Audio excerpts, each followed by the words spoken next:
There's good news tonight. GOP senators are formally standing down in their increasingly nonsensical attacks against Supreme Court nominee Judge Sotomayor, except in our number one story in the countdown, when their aides are busy urging conservative agitators and fellow travelers to increase their increasingly nonsensical attacks against Sotomayor.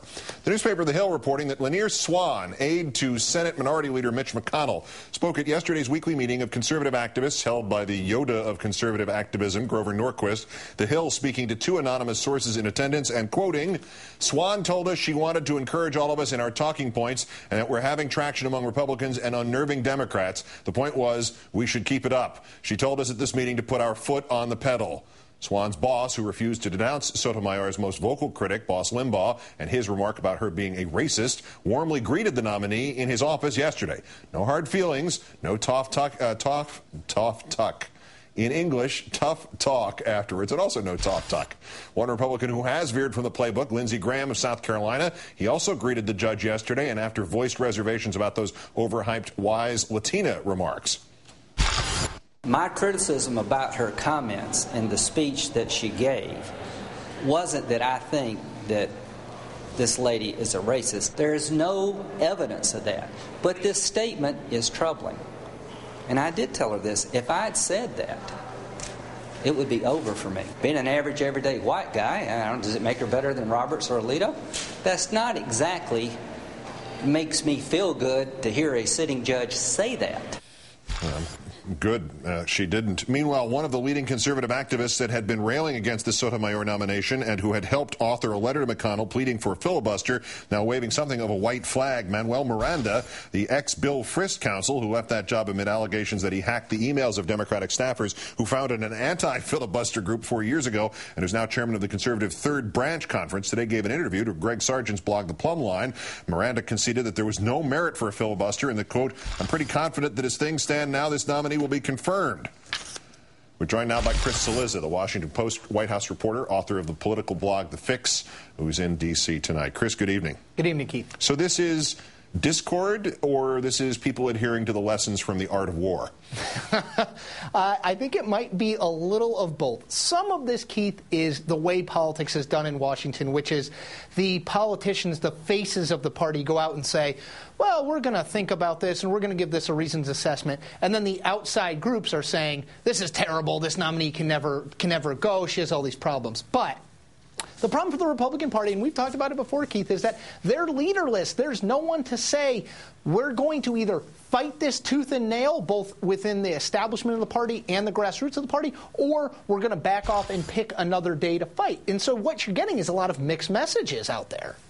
Well, what about the seemingly straightforward messages? Some of the Republican senators, Senator Kyle, Senator Cornyn, have been critical of these harsh attacks coming from at least their side of the fence against the judge.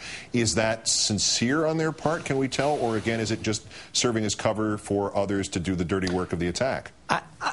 I will take them at their word and say it's sincere, Keith, because I have no reason to believe otherwise. I will say, certainly, especially in the case of Senator Cornyn, he has an eye. He's the head recruiter, the head fundraiser for the Senate Republican Campaign Committee. He has an eye on races in Illinois, Delaware, New Hampshire. These are not places necessarily where the Republican base is enough to win an election. He needs those moderates, and I think he knows, even though he's from Texas, he knows that opposing a judge who doesn't appear to have any obvious reason to oppose her could be trouble for the candidates he's trying to recruit in these Senate races. To the subject of Mr. Miranda, who has gone from founding the anti-filibuster organization to demanding that the Republican senators get serious about filibustering this judge, to now conceding her confirmation's a done deal. The last two events are literally separated by about 48 hours. Is there an explanation for that? Not that I know of, Keith. I go back, I hearken back to this idea that Republicans generally, and Mr. Miranda may be an example in the specific, they don't know, they don't have their footing. They don't know how best to politically go after President Obama. They have tried a few times. He has pushed them back and won. They don't have anyone saying, here's the approach we need to take. Here's the fight we're going to pick. Here's the fight we're not. And as a result, you're seeing a lot of indecision. and a lot of repetition.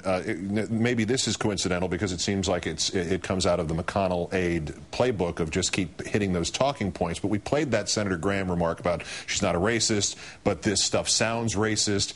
His other conclusion is of just as much interest here, that she'll have to explain that remark. Is that the only sell point here, the only talking point, that she, although she has explained it repeatedly, they need to try to drag this out as long as possible so she is forced to explain it again and again for as long as they can fill the time with it? Here's what I think, Keith. I think what Senator Graham and other Republicans are going to say is she needs to explain it in the formal setting of the Senate Judiciary Confirmation hearings. Now, she's going to say exactly what she has said before about it. We're not going to hear anything new. But I think what this is about for Republicans is to be able to go to the base and say, look, we held her accountable. We got explanations. The Democrats just had too many votes. They don't want to be seen by the base of the party as simply acceding, simply saying, oh, okay, President Obama, you can have whoever you like. But, again, very hard. The base of the party is shrinking, and being simply beholden to the base of the party is not a recipe for them to get back to the White House. Yeah, and a dangerous thing when you passed over without comment half of those remarks in their previous incarnation in 1998. Chris Cillizza of the Washington Post, as always. Chris, great thanks for your time tonight. Thank you, Keith.